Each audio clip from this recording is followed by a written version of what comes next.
Is your demanding work lifestyle in need of fire-resistant clothing that can keep up? Well, L4FR clothing should be your go-to for quality, affordability, safety, and style. L4FR was founded by a third-generation oil field worker who is also a veteran. Thus, this company has a deep appreciation for reliability and longevity, all while we provide first-rate customer service. Our durable apparel will serve you well for many years to come, whether you're working on a pipeline, a lineman climbing utility poles, or in any other environment requiring fire-resistant apparel. L4FR has you covered. Our apparel is tough enough to resist hazardous conditions while still providing high comfort and style. L4FR provides clothing options to ensure your safety and comfort, whether you're on the job or not. To view our complete inventory of flame-resistant garments, please visit our online store at l4frclothing.com or give us a call at 817-757-4935. Si habla español. Struggling with mobility, chronic pain, work, or sports injury?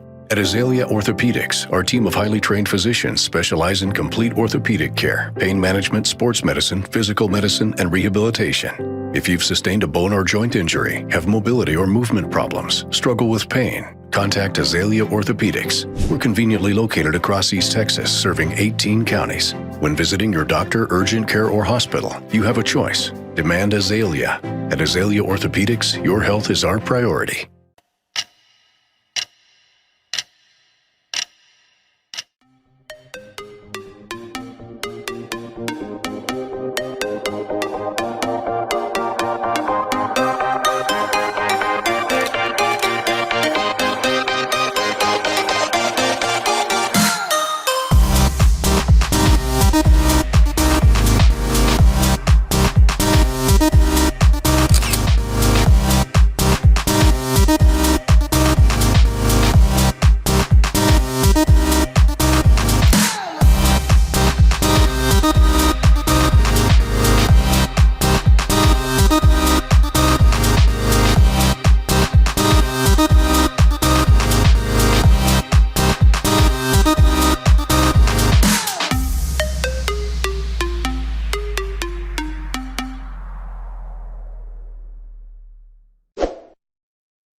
And good evening, everyone, and welcome to the weekly wrap-up show, Week 11. It's your boy, Brett Swin here. Alongside of me tonight, I've got Christian Blevins and Mr. Red Zone himself, K.O. Kyle Owens. How's it going, guys? It's going good. Good. Good week. Yes. I'm busy. Been busy this week. It's good to be back on the weekly wrap-up show. Kyle, thanks for taking over last week. You did a great job. A lot of good comments, so I appreciate you. Guys, it's been a few weeks since I've got to talk pick'ems and how they went. We talked about the actual picking the games. I got to talk about the results. And so, man, before we get into it, the results, I didn't do very well this week. But I just want to say that this week was the upset special week of the season. This was a bizarre week, and it wasn't just on our pick'ems. I'm gonna tell you guys some outcomes of some games that weren't even in our pick'ems, but just some bizarre scores. Okay, so Bullard over Van 28-21 in Van. This was not in our pick'ems, but guys, shocker. Yes, absolutely. Yes, and on senior night, nonetheless, like it's kind of concerning. If for the Vandals, I understand the loss to Carthage. Like I said in the pickups, I understand the loss to Carthage, but that loss to Bullard is It's not a good loss. Not a good loss to have. It's not the way you want to enter in the playoffs. And you know what? The other thing is obviously, with Van, from hearing from a lot of people around, this area, it is concerning because now, if you look at where they are in the state as far as like their offense and defense, I mean, as a whole, I mean, right now nobody has them going because I had them going to the third round, and right now I'm not seeing that. All right, let's look at some other ones here. Let's scroll down through here. There were several. Atlanta over Tatum. Ooh. Didn't make any 42 to sense. 22. Guys, I mean, I don't understand that one. This was okay. This is our favorite one, and you guys love this one. We call their new name for them is the Tree of Pine over Texas High, 19-13. Oh, That's wild. In Texas High too. At Oh. Texas High. That's impressive. That's a big win for Pine Tree. That's a big win. It is a big win, but man, it's very wacko. I know Eddie said that it's not an upset, but your Mount Vernon over Pottsboro, definitely an upset I didn't see coming. They're rolling right now, but man, Pottsboro, I thought they were going to be that number 2, but Mount Vernon took it to them, 45-38. Troop survives a scare. Grand Saline tried to give them a battle, 38-35. That was a win late for Troop. Man, Lufkin almost knocked off Lancaster. It's a 1-point game. I mean, just some crazies. How about this one? This one wasn't in our pick 'em either. I don't believe it wasn't. Marshall over White House. Ooh. They did it last year though, and so I mean it's a tough loss for White House. They needed to get that win. It's a tough loss for them. Now they got to travel to Melissa. That's going to be a tough game. Yeah, that's one of those big things with the big schools that hosting that playoff game is important. Yeah, And now Melissa Marshall gets to host it, so that's And what's a big crazy? win. And what's crazy? Melissa is a state championship contender, so that's even worse. Shine Tree. We just talked about Shine Tree. You have any comments on the Shine Tree Pirates? Corey? Ryan, you can just talk about Pine Tree. We did. Yeah, let's believe- talk about Pine Tree. I promise. We just talked about them. We're going over. I'm waiting. We're going over I'm the just- upsets of the area. Just how wacky this last week was. The ones that weren't even in our pick'ems that were just bizarro. Corey, and that was one of them. As Pine Tree over Texas High. It was just one of our ones we went over. I mean, it was just a weird week, guys. And we have some weird ones. I mean, I think they're weird on the pick'em challenge this week. I went 4-6 this week, guys. That was my roughest week of the season. That was harsh. I know you guys probably did better than that, right? I mean, I hope so. I went 5-5, so no, not I went much. 5 and 5. All right, I went 5 and 5. But let me tell you something. Let me tell you something, Pine Tree. There's a message for you, Corey, right here from Eddie. He said this was Corey's week, and he did not do good. Trap games galore. Let me tell you something, Pine Tree. Let me tell you something. First of all, congratulations, because you didn't let me down this year. You made the playoffs. And I was telling everybody you were playoffs. And I was telling Brett Swinney that you guys were a playoff team all year. And Brett didn't believe me. I said, that Pine Tree team is pretty good. That Pine Tree team is pretty good. But you know what? You guys are Shine Tree from now on. You're not Pine Tree anymore. You're Shine Tree. Shine your light on everybody else that said you couldn't do it. You made the playoffs. You beat Texas High. You went 6-4 on the year. Congratulations. Shine Tree is in the playoffs. That's it. That's all I got to say. I'm still waiting I mean, they were so up and I'm down, waiting. Corey. Some weeks you were with Shine Tree, some weeks you weren't. I mean, I don't know about the whole. Never lost faith. Never lost faith. I just wasn't checking for him, but I never lost faith. Do you have faith in them this week, Corey? Just before we get going against Lovejoy. I said they made the playoffs. I didn't say about anything about winning first. I said playoffs. Playoffs. Okay. That's it. Now, if they want to win this week, we can win this week. That's fine. Christian, Hey, you know Christian- what? Everybody's 0-0 right now, right? that's true. It's That's true. it's the team that goes undefeated in the playoffs that does the best. All right. Christian, how'd you do, Christian? I think I went 6-4. I think. Oh, that's not bad. That's not bad. I mean, considering all that took place. Now, to that point, we had 5 people that went 8 out of 10. That was the top score for this week. Congrats to Aaron Chitwood, Chris Williams, Jason Shivers, which he's just starting to walk away with our contest. Kevin Greer and Scott Poole got 8 for 10. That was our number 1. And overall, Jason has now increased his lead to 4 over Jamar. He's at 89. Jamar Washington at 85. This some guy named Drew Swinney is at 82, and Brett Swinney at 81. And then we got Aaron Little and Doug Montgomery at 80. Those are our top 6 there as of now. So I'd like to we're going to reach out to Jason and try to have him on one of our shows. He is our, as far as the regular season goes, he's our winner for the regular season. The belt goes through the playoffs, so it's not over, but he does have a pretty good lead. We'd like to have him on one of our shows. Maybe let him pick with us one week and see top 7. Eddie, I didn't go that far down. I only went 80 and above, so you must have been below that 80 line. I think Kyle's not far behind. I think he's right there below. These last 2 weeks have been bad because I threw a Hail Mary 2 weeks ago and it fell flat. And then last I don't week, know why you did it. I tried to tell you. I did the same thing last year. He was right there with me, and then he tried to go crazy. My God. And then it just. Hey, I'm not a Carthage hater. Guess what? There's not a Carthage hater. Not a Carthage hater. I love what Carthage is doing. You have more love for Van. You have more love for Van. I've covered Van for the past 6 or 7 years. Yeah, I got more love for Van. Absolutely. That doesn't mean I hate Carthage. I can like both. There's anything wrong with that. Okay. All right. All right. Well, that's kind of where everybody stands right now, and so, Jason's gonna have to.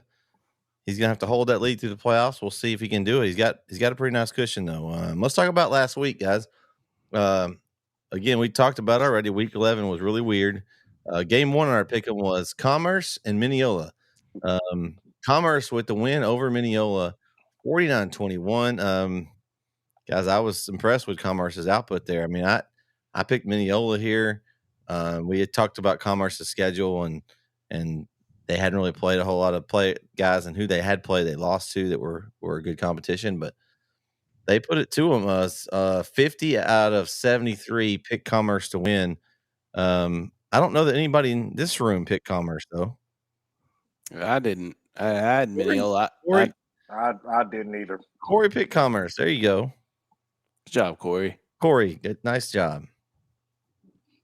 I mean, y'all got to look at that schedule all the time. It's not always the best indicator. You gotta go. What do your eyes tell you? What do your eyes tell you?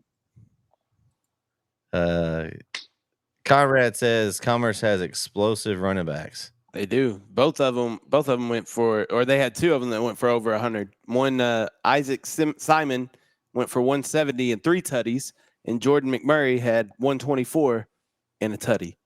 Yeah, Simon averaged 15 and a half yards a carry. Come on now. Mineola's problem. They had Dawson Pendergrass that was there for the past 4 years. And they had Travion Sneed that was there. And then when they had these state championship teams, they had Jeremiah Crawford, Chance Perkins in the backfield. They've always it's going to get me in trouble. I already know it. They've been very one-player dependent for a long time, or 2-player dependent for a long time. Now, not to say that they haven't had good players on the field, but they've all relied on these players, 1 player or 2 players, a lot. And this year it was Braden Alley, and he's a heck of an athlete. He had 140 yards in carries. I mean, he did what he could, but it's a lot when you're putting it on 1 person, and so, or even 2 players. So it's Mineola just kind of ran out of steam, and Commerce had more horses. So congratulations to the Tigers. Yeah, Mineola. I mean, we looked at them earlier. They got the win over Mount Vernon. We thought, okay, that's a big win for them. And then, like you said, they couldn't find it. They had the win over Mount Vernon, then they ran to Pottsboro, got a bounce back win over Balham, and then lost to Winsboro, beat Rains only by 3. Yeah, that was a tight one. Reigns is not a real good this year, so that's a barely win theory, Corey. You close to a not so good team, and it got him a loss. Maybe that's why you went with it, Corey. Maybe you were thinking the barely win theory. You're learning.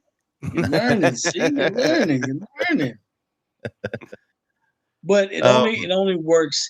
It only works when you're the favorite, though. See, they were definitely the favorite. They were definitely the favorite in in both games, I thought. I don't know what the state was, but it only works. Only works if you were the favorite. So, but if they were the favorite, then it worked. I mean, in my eyes, they were. I just, didn't know what Commerce had. I mean, I thought that from what I'd kind of seen on their schedule, they hadn't really beat anybody. So big win for Commerce. Shout out to them. They're going to playoffs. And like Conrad said, Minneola's on to the round ball. So game 2, same district. Mount Vernon with a big win over Pottsboro. 4 people picked Mount Vernon to win this game.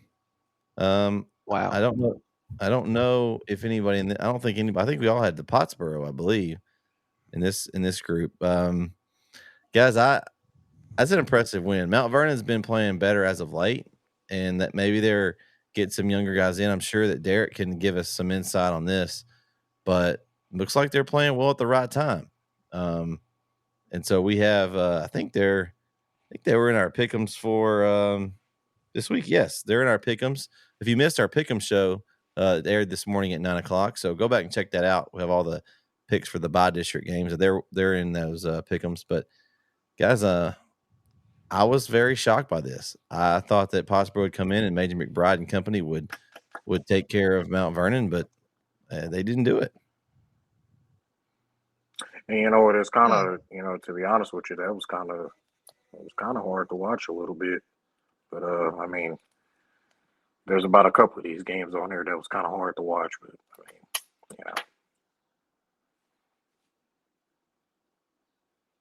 I mean, Well, I think I was impressed with Mount Vernon. Witherspoon, 5 touchdowns, 307 yards on the ground. But you're talking about Major McBride for Pottsboro. He did all he could do. He had 251 yards and 4 touchdowns on the ground. I mean, it was a very offensive game, obviously by the score 45-38. But yeah, Mount Vernon. We've talked about Mount Vernon, how they've got a pedigree here in these past few years with being dominant in making deep runs in the playoffs, and they are peaking at the right time, it seems, right now. And I picked them to win this week, and I think I haven't studied the bracket, so I don't know who I haven't looked ahead, but I mean, this Mount Vernon team, I wouldn't sleep on them because they will, just like Derek just said, they're starting to feel themselves. They're starting to play that Mount Vernon football. So I would not want to play the Tigers right now in the postseason. I don't want to run into them. That's what I was thinking too. Those are the kind of teams you don't want to get near. I mean, even if you're a really good team, a team that gets hot right now is not who you want to see. So let's see. Coached with Todd Dodgen or Texas and Southlake. So I mean, he can put his system in there, and he's taking some time. The guys are getting. Don't tell Corey this one. Mount Vernon plays Gladewater. Watch out. They're both sophomores, is what Derek said. That means Mount Vernon's got 2 studs in the backfield for the next 2 seasons. So this is bonus time on Mount Vernon. Yeah, this is bonus absolutely. Time. Yeah, absolutely. So, all right, game 3. Another surprise is Athens over Palestine 42-21, and I don't know that it shocked me as much that Athens won, but the margin of victory was very surprising. It was in Palestine. I picked Palestine. 35 out of 73 had Athens, so it was a pretty even split here, 35-38.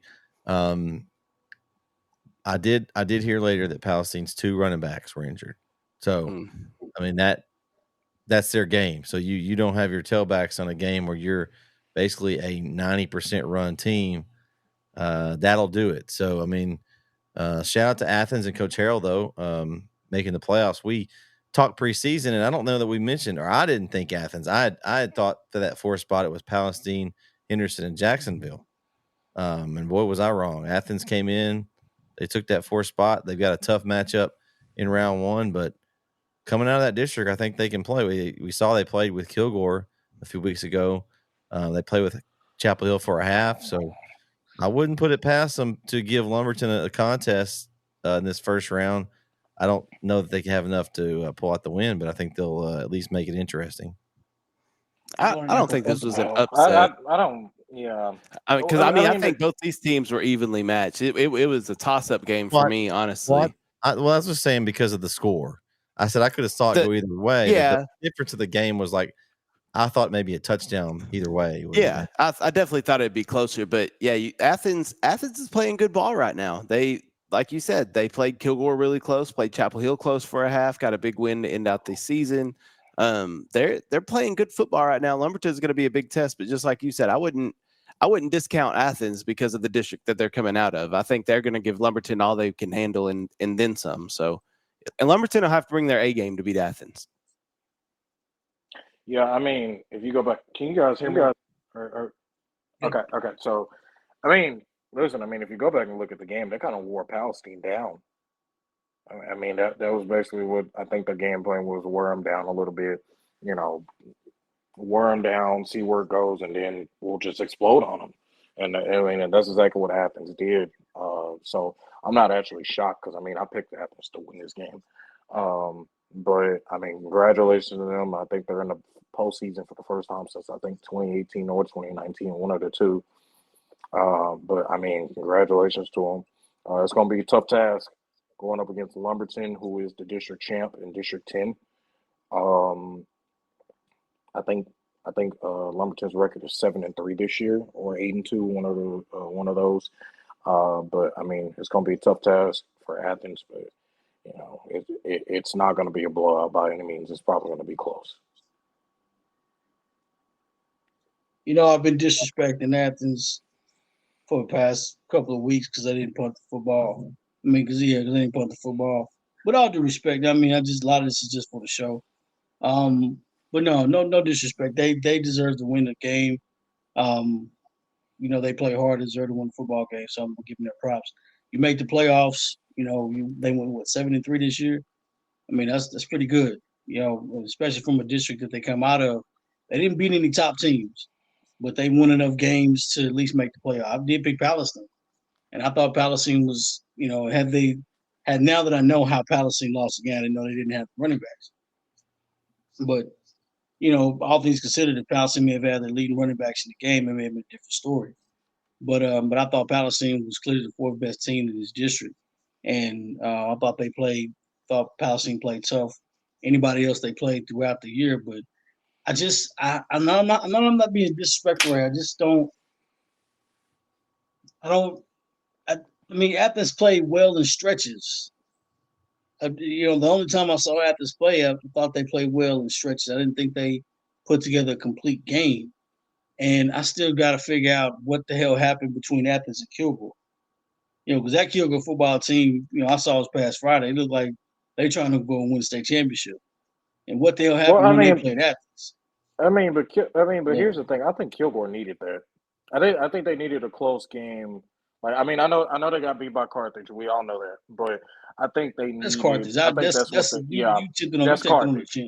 But what I'm saying is that I think they needed something like that to be like, okay, like this is how serious it is, and this is how serious it can get.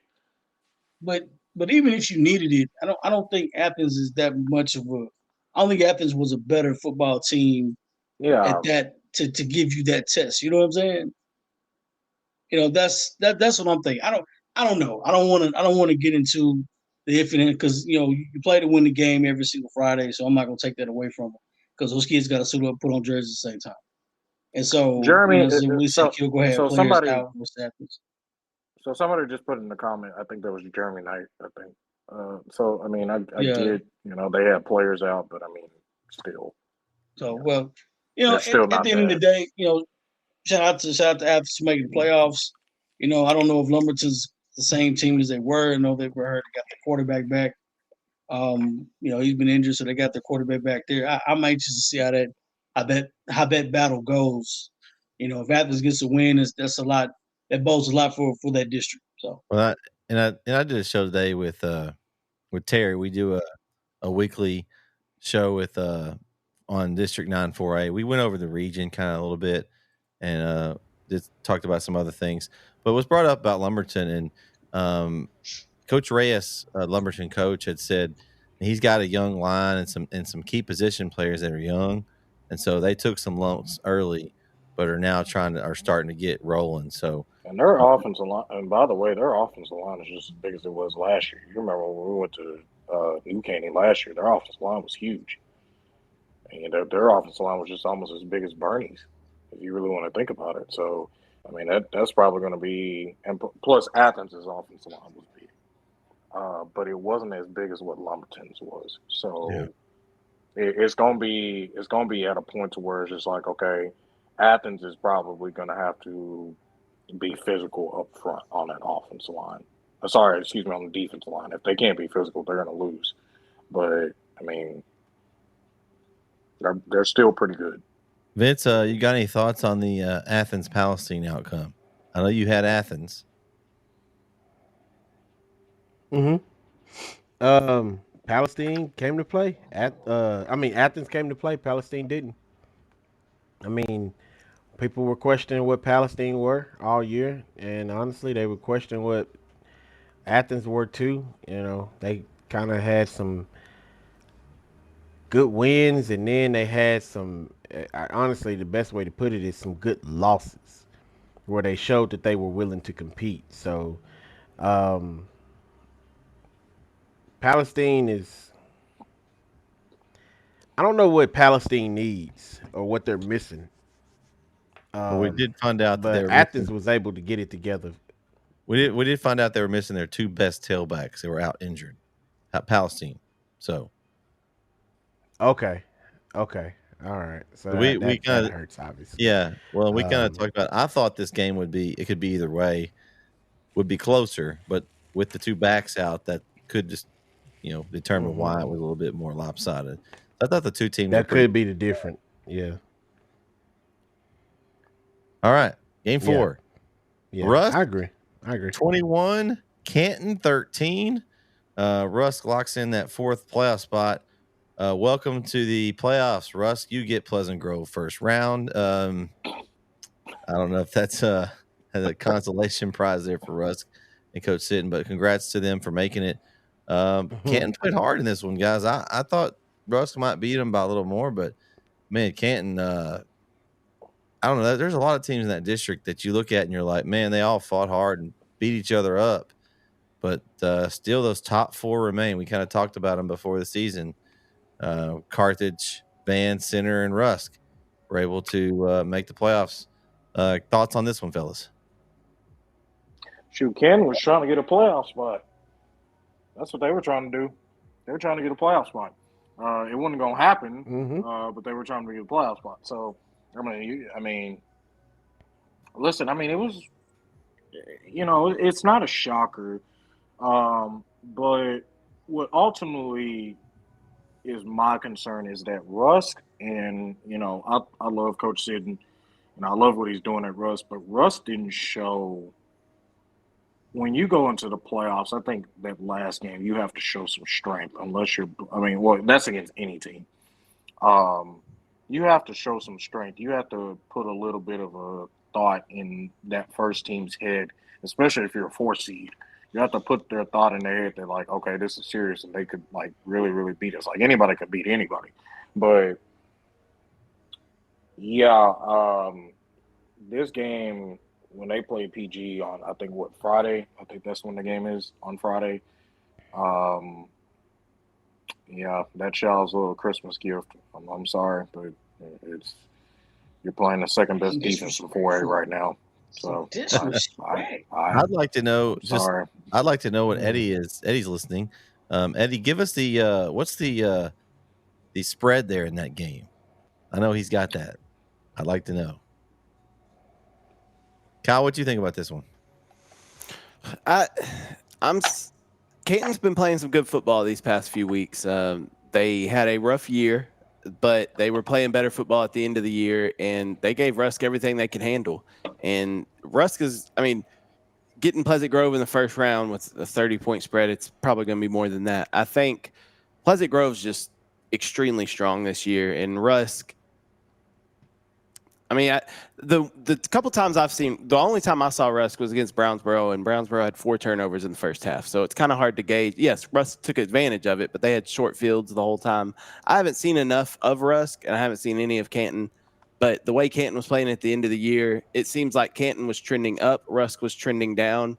It seems kind of like Rusk is kind of backing into the playoffs instead of going in with some momentum, even after a win. So, yeah, I mean, congratulations to Rusk making the playoffs. So that's half the battle. I mean, there's half the teams in the state didn't make the playoffs. So at least you're one of those playoff teams. There you go.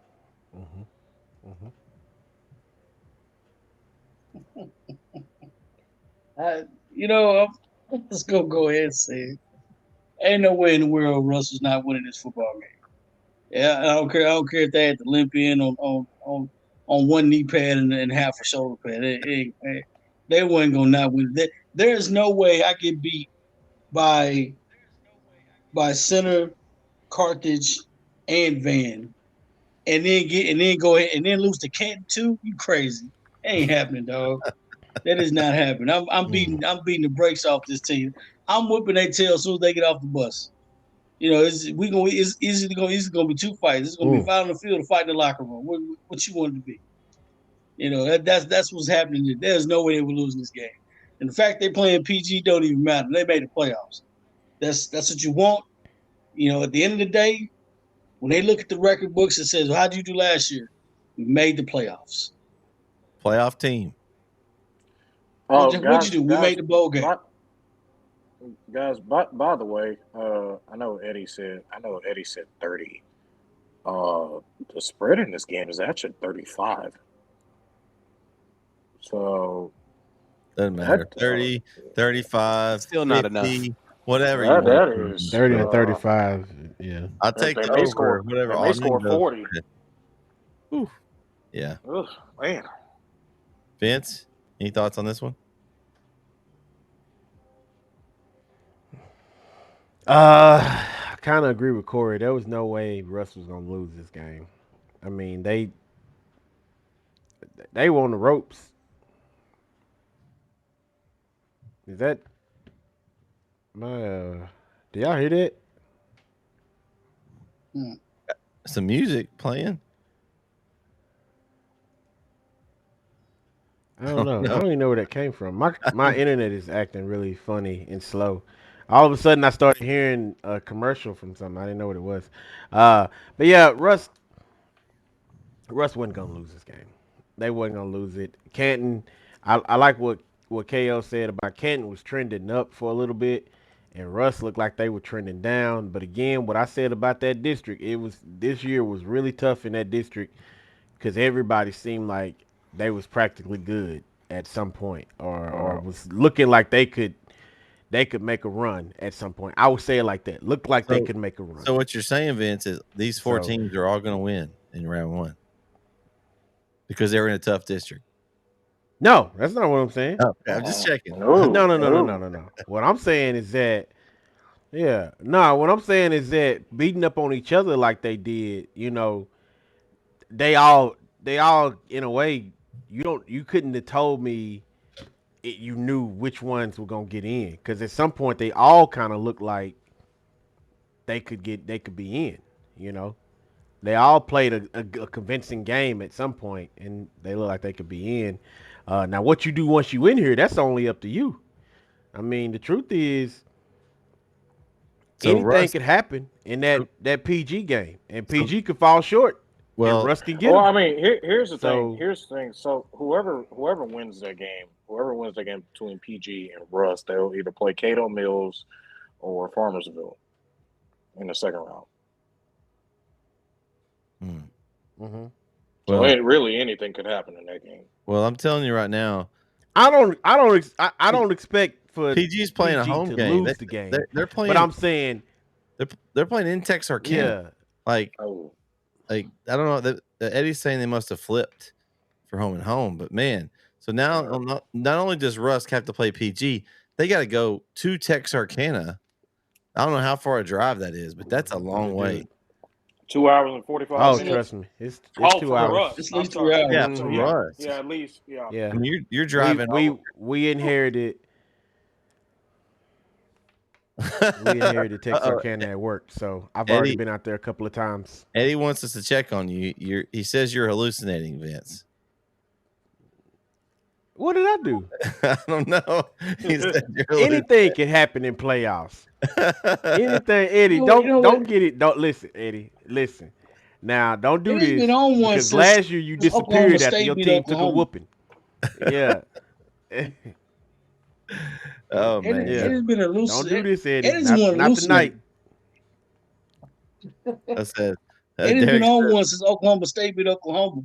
hey, they'll get a Finally scenic won something. ride. They'll get a scenic ride there and back, drawing up b-ball plays. Wow. Wow. Dang. Oh. Whew. All right. Game 5, guys. New Diana all over Queen City, 49-14. I did have New Diana in this game. Man, but they took it to Queen City. I know we kind of talked about that Queen City in this district would this was the Harmony Dangerfield, the bottom 2 spots, I guess, for playoffs for this one right here. And New Diana said, we're 3rd. Queen City, you can be 4th. And so they took it to them, and we had 71 people. Only one person took Queen City. So shout out to everybody getting this one right, except for one person. That's crazy. I mean, I thought New Diana was going to win this one. I didn't think it would be close, and that's what happened. Guys, anybody else have any thoughts? That's not a shocker to me. How you doing? Keep it moving. Yeah. Game 6 was Anna over Sulphur Springs, 30-16. Sulphur Springs actually led early in this game. It was Anna had to come back. 53 people picked Anna to win this game out of 73. So had 20 people pick Sulphur Springs. That just shows how well they played this year. I'm shocked that it was this close. I thought Anna would win by more than 2 touchdowns, but I mean, maybe Sulphur Springs is better than what we kind of thought. Well, with all due respect to one of the greatest programs of all time, the Sulphur Springs, they blew it. How would you say that? How would you say that? How would you say they're the best program? The greatest program. I said one. I don't know. One of the I greatest don't know. programs Why would of you all say that? time. I How said many one. how many of the states- greatest I don't programs care of if all you time. said. I don't care. No. How many state titles has Sulphur Springs won? No. One. One. I think one.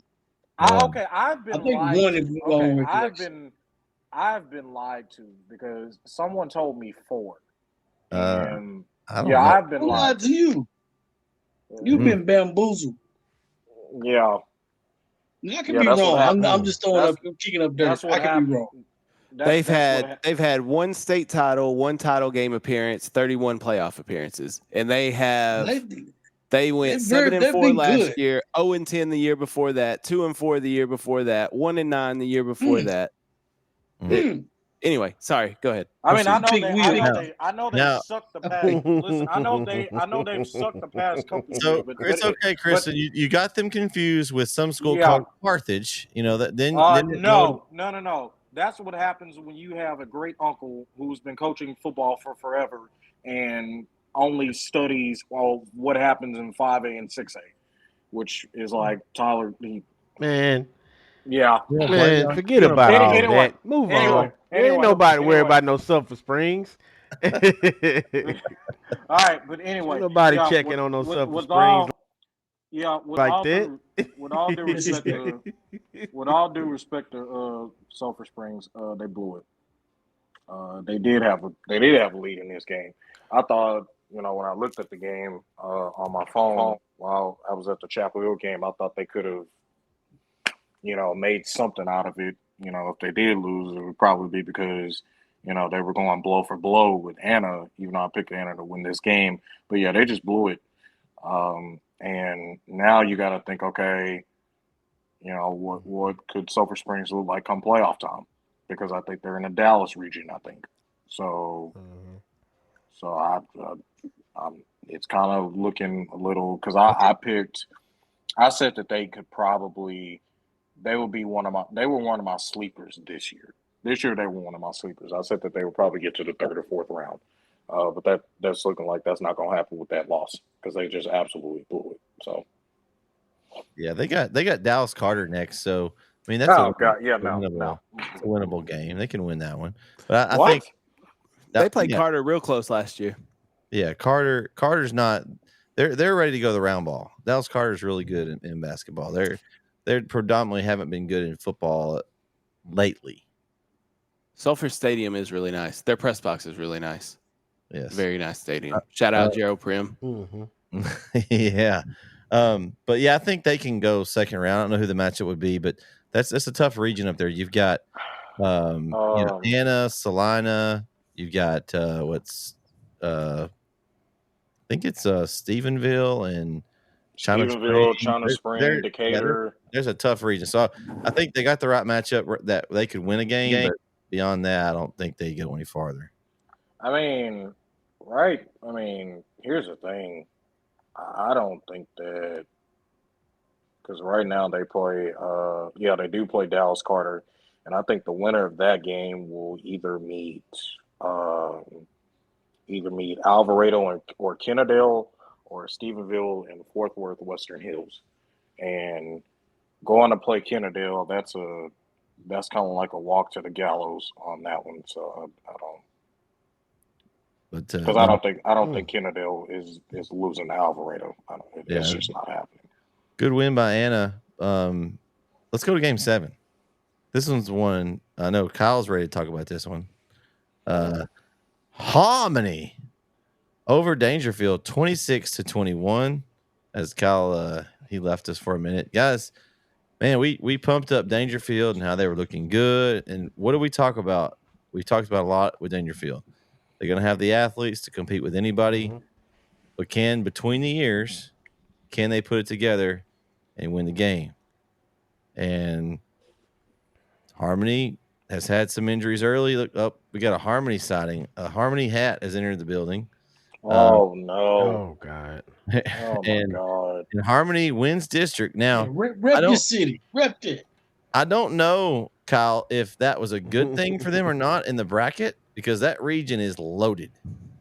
No, yeah. Looking ahead, they'd have to face Newton in the third round, and that's not great. But they beat Newton last year, so let's not put anything past them. But listen, this they'll run into hooks eventually too, Eddie. Yes, we'll talk about that later when it gets to that. But listen, right now we're talking about how the Harmony Eagles took it to Dangerfield. Listen, they were up 20-8 in the third quarter. Like, they were up big. And for Dangerfield to come back, which we knew they would, Dangerfield's a great football team.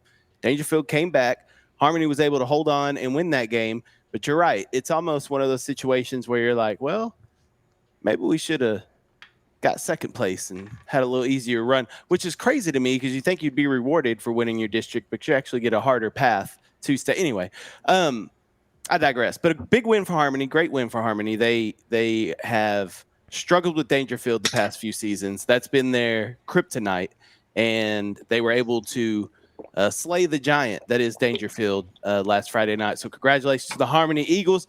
Corey, we're flying, baby. We're flying into the playoffs. Harmony. Boston Seahorn is still that's still my favorite name of his high school for Boston Seahorn. That name, he should have like an eagle tattoo on his chest or something like that. That name just sounds real American. That's all I gotta say. It really does. Boston. I don't know what it is. It really does. Boston Seahorn. That's a man's name. You know what I'm saying? But anyway, I don't know, man. Shout out to Harmony. I did not pick them at all to win. I've been to Dangerfield, but Harmony's like, man, forget that. They probably had a CM quote on there. It's not happening or something in the locker room. And it's like, this guy doesn't believe. And man, you know what? You got to get hot. These are one of those wins where, as a coach, you look at this like, you know what? I think we're ready. We beat a really good really good football team tonight. And now this is the last game for us going to playoffs and to win it. We're ready to go. Shout out to Harmony. Harmony. Well, this is probably one of my. Shout out to Harmony for Go winning. ahead. Oh, I'm sorry. Go ahead. Oh, no. No, Go no, ahead. no. You're fine. You're fine. Go Okay. ahead. This is probably. I was just gonna say shout out to Harmony, and sorry. Keep going. You do your No, thing. you're good. I don't really Okay. have a lot to say anyway. All I did was pick Dangerfield because I've been picking them all year. You know, and no disrespect, KO.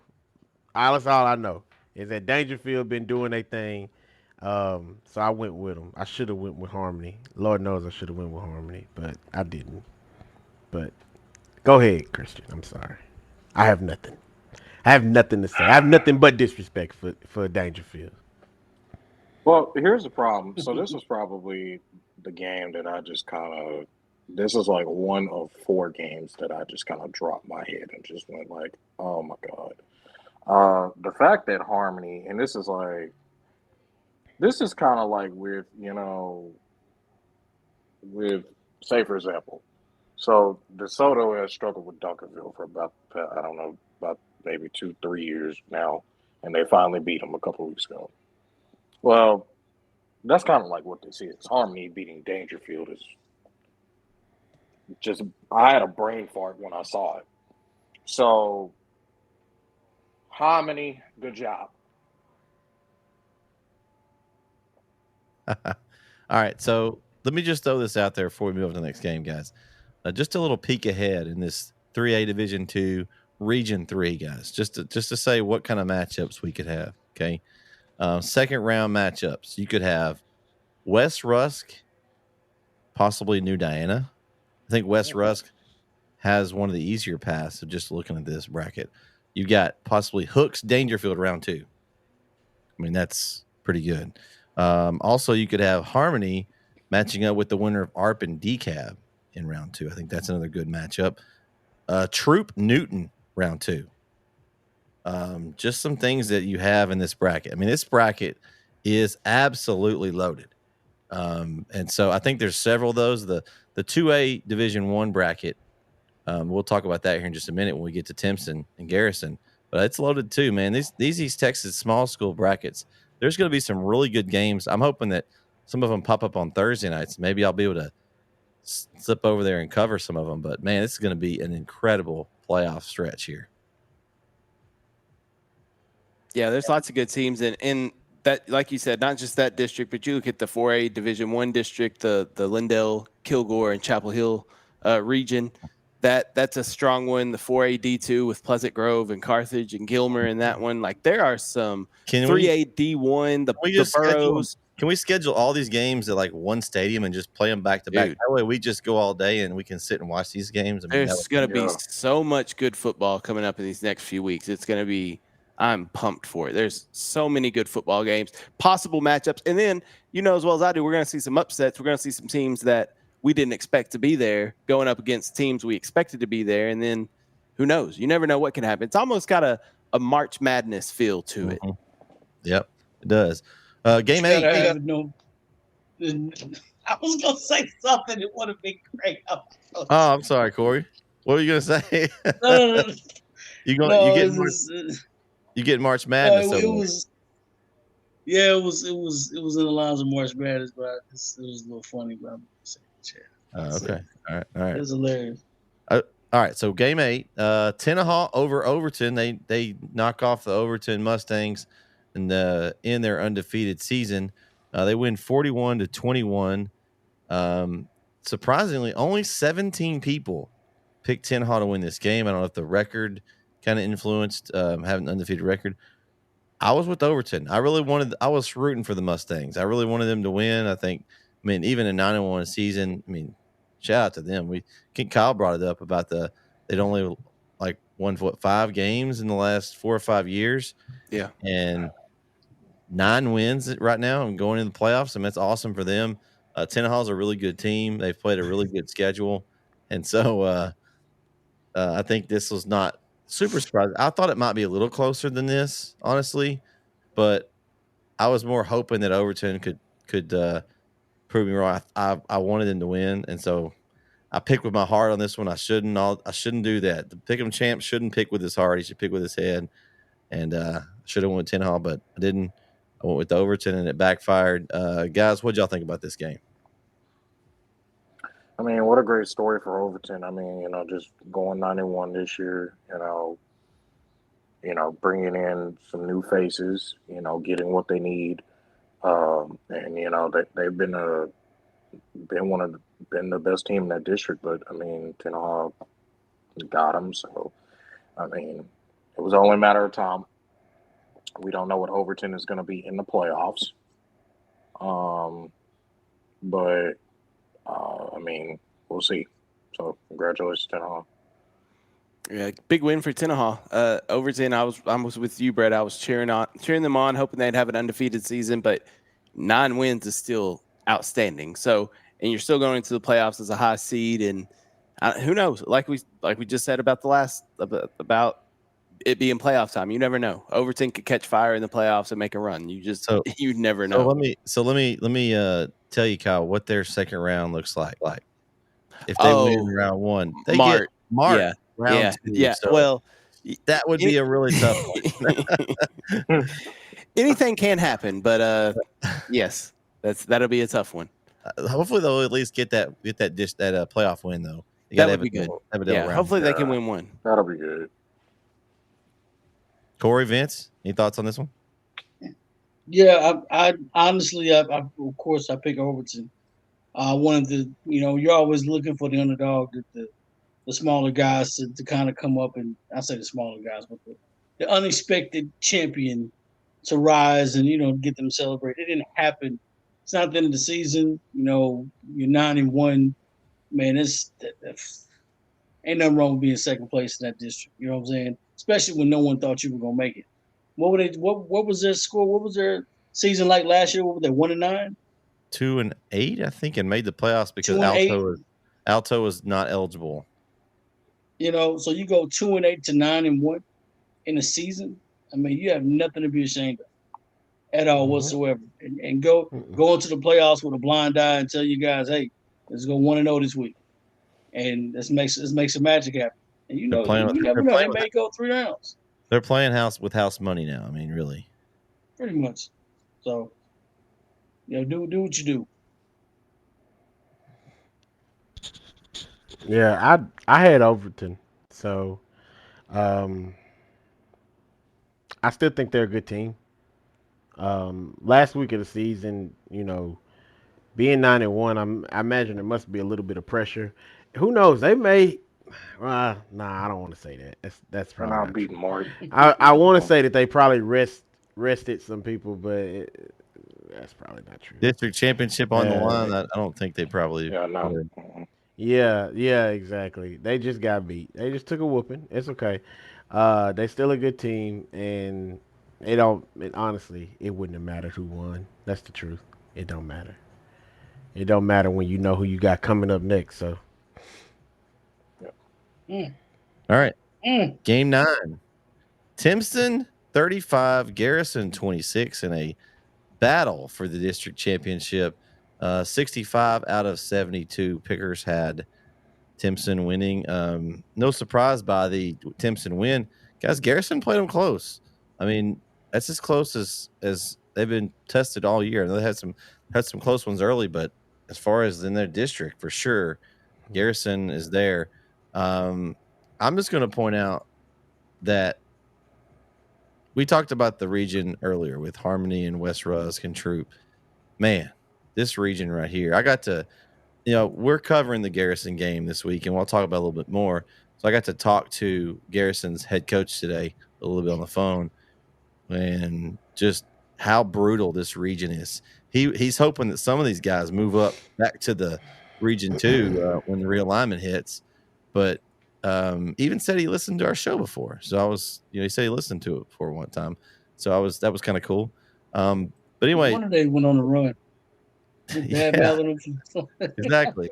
So, I mean, looking at this, and you guys can comment on this also when you're talking about the game, but you've got Shelbyville could possibly play Cooper or Cooper will play Groveton or Shelbyville. So you got Cooper in this region. Round 2 for Garrison, if they win, they look like they're going to get that Beckville team that's running over everybody. They're putting up basketball on folks. You got Timpson would play Harleton. Harleton's had a really good season. They're a really good team. That would be a round 2 matchup. And then you've got Centerville down here at the bottom, and they're in this district, and they would play Honey Grove. We talked about Honey Grove this year. So you've got Honey Grove, Centerville, Harleton, Timpson, Garrison, Beckville, Cooper. I mean, those are all really good teams. And we talked about this too a little bit with the Garrison coach. Like, this has happened several years. This region just beats each other up, and then you get through this region, and who do you get? Probably Refugio. They're pretty good, but their region's a lot. So after you beat each other up and tear each other apart, you get that. So that's a lot to take in. Guys, give me your thoughts on this game and this region. I mean, it's just ridiculous. Well, I was going to say that Timpson's got the easier path for sure. I think they got that bottom half of the region, in my opinion, is a lot lighter. I think Timpson walks into the 4th round, honestly. But that top part, you got Cooper, Beckville, and Garrison that are going to. There's 3 really good teams there, and Timpson only has one of them. Right. That's what I'm saying. And one of those teams is not going to make it out of the 2nd round. So that's tough. And then, like you said, even you get out of the region, then you got Refugio waiting for you on the other side. So it's going to be tough. But Timpson, if any team in this region can do it, I think it's Timpson. I think Timpson's the most complete team in the region. I think they're the best team and they have the best player. So, especially at these smaller schools, most of the time, if you have the best player on the field, you're going to win a lot of football games. They might have the 2 best players. They might have the 2 best players. JJ Gardner has probably been one of the. I mean, who would even heard of him really before this season? He kind of basically broke out and played early when Bussy didn't play, and was just doing Bussy-like things. I saw where he got an offer from Texas Tech, I believe, here recently. So, I mean, he's going to be their guy next year. He's going to be the guy. But right now you got 2 guys. And so I don't know if there's 2 guys on the field on any team that's going to be better. So, I mean, that's just tough. Yeah, it's going to be it'll be interesting to watch how that region plays out, but like I said, I think Timpson walks to the 4th round without any problem. And then after that, they're going to have to play their best football to get to Arlington. Well, I will say this. I'm going to be honest. I'm going to be real honest about this one. If Timpson, you said they would play Refugio in the 4th round, right? That would be the 5th round. That would be the semifinal. 5th round. If they win that, I still think because I picked Timpson to go to state this year. If Timpson gets past the 4th round, I think they'll. But that's going to be a tough matchup in the 5th round. That's what I will say. I have them going to state because I want to see Terry Bussey win a state championship before he leaves. Because he's a senior this year, right? So I just want to see the kid win. I want to see him win. I want to see him win one before he goes, because I think that'll be is probably the best story right now going on in Texas high school football. Period. I mean, and that's not coming from me. That's coming from pretty much almost everybody. So it'll be fun to see him. You know, it'll be an even better story. You know, it'll be an even better story, Christian. Jimbo Fisher gets fired and he decommits from Texas A&M. That'll be an even better story. Go to Bama. Go no. Brett, you already got a lot of running backs. We got too many running backs on Texas's team. No, we don't. We just add them in the mix, man. Put him at slot receiver. Hey, you could do that. Who's gonna be able to cover that guy? He's fast. Nobody. One's a 4.4, one's almost a 4.3, really. So what would you use help in the secondary? Next round talent. True. Corey Vince, y'all got any thoughts on the Timpson Garrison game? Timpson is who we thought they. That's all I gotta say. Absolutely. That's the best way to put it. Corey said it right there. They are who we thought they were. It's gonna be an interesting bracket. I'm like I said, I'm getting to do the Garrison game. I'm hoping this bracket plays out where maybe they have some more Thursday night games where I can get out to one. All right, game 10, the game that we were all at last Friday night as Kilgore beat Chapel Hill 39-16. We had 34 out of 73 picks. So Kilgore was the underdog in this one. So, man, guys, being on the call for this one, we all got a really good view of this game. Kilgore, they impressed me. Their line on both sides was very, very physical. Williams, their quarterback, legit dual threat option for Kilgore. I mean, he was able to run the ball when he needed to, find his receivers open. Had some breakdowns in the secondary for Chapel Hill and left some guys wide open. Basically, were out there on island by themselves a few times, and really those are the big plays. The run defense from Chapel Hill was actually pretty good. It was better than it has been over the last 2 to 3 weeks. I think it finally had sealed that up, but break down the secondary though was really what cost them this game. It was really physical. There was a lot of laundry on the field, a lot of scuffles. I mean, it was a backyard brawl between the Bulldogs, the red and the blue Bulldogs. Guys, we had Kyle and Christian were down on the field level. Vince and Corey were up top. I know you all got some thoughts on this one. Go ahead and let me know what you got. Let me get mine out of the way because y'all are all more into Chapel Hill than I am, more connected to the program. So I'm gonna let y'all handle it after. Just let me get my little first thoughts out here. First off, shout out Chapel Hill security. They don't play no games. All right. If they do not let you in nowhere without a pass. So shout out to Chapel Hill security for holding it down. Anyway, the game was, to me, it lived up to the hype. We know these two teams do not like each other. It was very, very obvious Friday night. There were multiple extracurricular activities going on after the play. There were, at the end of the game was what really blew my mind. Not even like a lined handshake. It was more like both teams stopped at midfield. The coaches held them back. And then it was kind of just like a mulling around of players, kind of like an NFL game or a college game. People that wanted to talk to each other, they talked to each other. If you didn't want to talk to each other, you just went your separate ways. And so no love lost between these teams. Very physical game. I'm with you, Brett. I think Chapel Hill's run defense, which has been talked about a lot this season, I think it was a lot better against a very good running team in Kilgore. Now, Derek Williams, the quarterback for Kilgore, had 6 touchdowns, 4 rushing and 2 through the air. So he had an outstanding game, but he didn't have any of those long touchdown runs that we've seen Chapel Hill give up over the past few weeks. So Chapel Hill's rush defense was a lot better. Like you said, breakdowns in the secondary. I think that has a lot to do with Derek Williams. When he got out of the pocket, that's when the secondary kind of broke down. So if Chapel Hill can keep that quarterback contained in the pocket, then I think that secondary can cover a little better. But once they get out of the pocket, it becomes a scramble drill. It's a lot easier as a receiver. You know where you're going. The DB doesn't. So I think that caused some of the breakdowns in coverage. And offensively, Kilgore, when you play Kilgore, you're playing one of the best defenses in the state of Texas. So I don't think if you're Chapel Hill, yes, there's some things you need to improve on and some things you have to get better as you enter the playoffs. But Kilgore's defense, I think you can't just look at this game and say, well, we just need to make wholesale changes offensively. No, like Kilgore is really, really good on defense. They fly around all over the place. And I'm with what everybody's been saying in the chat. Kilgore is my pick to go to state out of this 4A Division I Region 3. They're going to state. That's what I believe.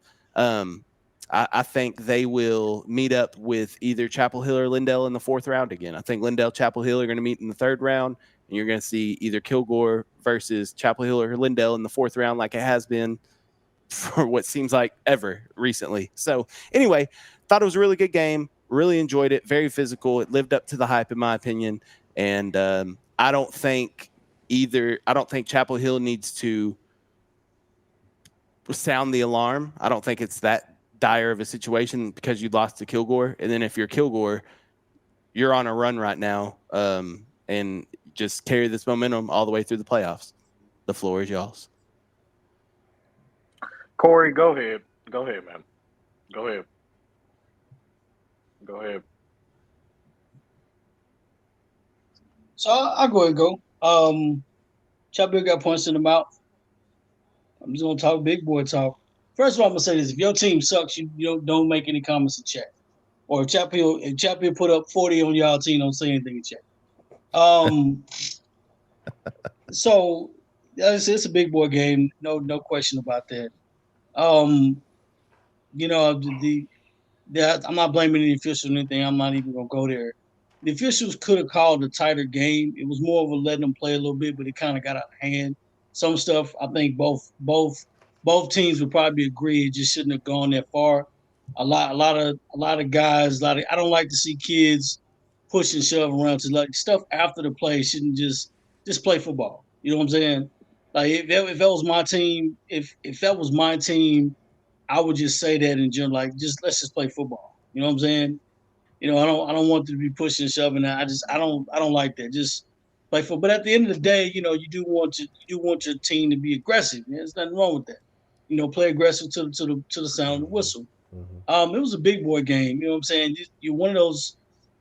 Chapel was very talented. You know, I thought Chapel was more talented, but I thought Kilgore played harder. If that makes any sense. Kilgore's defense is legit, and they all have great athletes. I mean, tremendous athletes. But I thought Kilgore wanted it more. And that's a big difference. You can see that in the game. That's a big difference between wanting something more than the other team, and they played that one. They wanted a district championship, and they played that one. And, you know, and you couldn't ask for any more. But the biggest takeaway for me, and I'm going to end it at that, Kilgore had 2 weeks to watch Chapel Hill up and down for the longest. You know, you got 2 weeks to prepare for a team. You better beat that team. You know, and especially if you prepare very well all year, you had 2 weeks to prepare. You better win the football, right? That's a big one. But other than that, man, it was a great game. Take nothing away from Kilgore. They're the favorite, as they should be. You know, and you know that's hopefully those guys can meet each other again in a three-peat.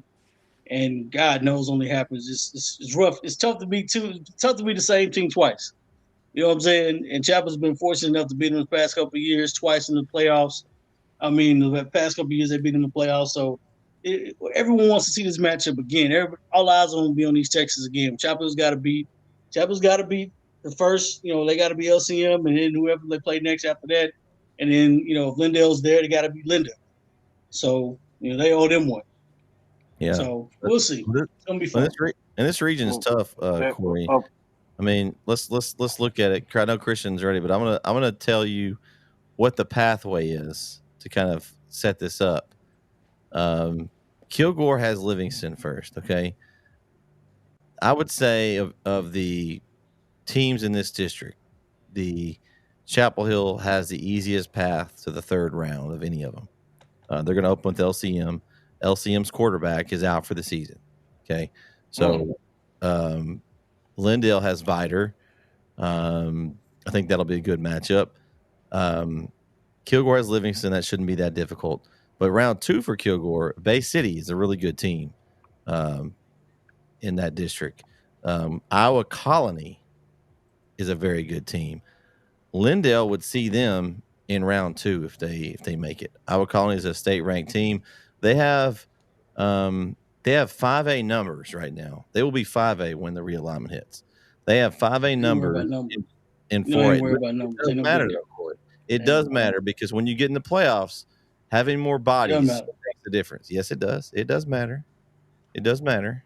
And if it matters to y'all, raise your hand in the chat. If it matters to y'all, raise your hand in the chat.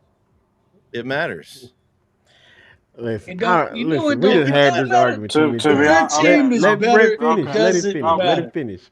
I'm not letting him finish. I had to give him that. So that matters because by the time you get to this point in the season, banged up bodies, you're tired. The more guys you have, it matters, especially if it's way more than the other team. I don't know what they turned in their numbers wise. Somebody can look it up, but I know that Iowa Colony will be 5A next season, maybe 5A Division 1. Like when it's that big a difference, I don't know if they've had a graduating class. They're one of those schools that was just freshly opened, and so they're like just blowing up. So that many numbers does matter. Okay, they're a really good football team. It's going to give Lindale some trouble. I mean, I don't know that Lindale gets there. I think that's going to be a really good game round two. Long story short is where Chapel Hill ended up in that third spot. For that, it's an easier path. We talked about it earlier. Like Harmony's got a little bit tougher bracket than Dangerfield. I mean, it just depends on who's in that bracket with you and who that next team is. Because, I mean, there's the Houston district down there is predominantly not real good in this classification. So they're not as good. So you've got El Campo is probably going to beat Houston, Worthington, or whatever their name is here in District 11. So Chapel Hill would possibly have a fourth best team. El Campo's pretty good. They've had a lot of injuries, but that would be an easier matchup. So just on that thought, it may not be a bad thing. Chapel Hill wakes up. They got an easier road. Can they take advantage of it? That's the question. Can they? Can they, Christian? I know you're chomping the bits. Can they take advantage of that? All right, let me go ahead and by the way, I looked at Iowa Conley. Lindale's not beating them. I'm just gonna be honest. They're not beating Iowa Conley. So Chapel Hill and Iowa Conley will probably meet in the third round, and I don't know if that's gonna be in Houston or Dallas. I don't know. It's gonna be one of the two. Listen, Chapel Hill. I want everybody to answer this question.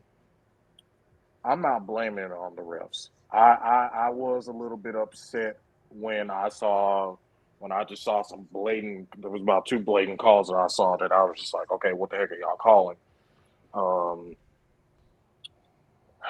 Let me ask y'all a question. Did that team out there, and I'm talking about for Chapel Hill, and this is no disrespect to them, did that team out there, after all those penalties, look disciplined?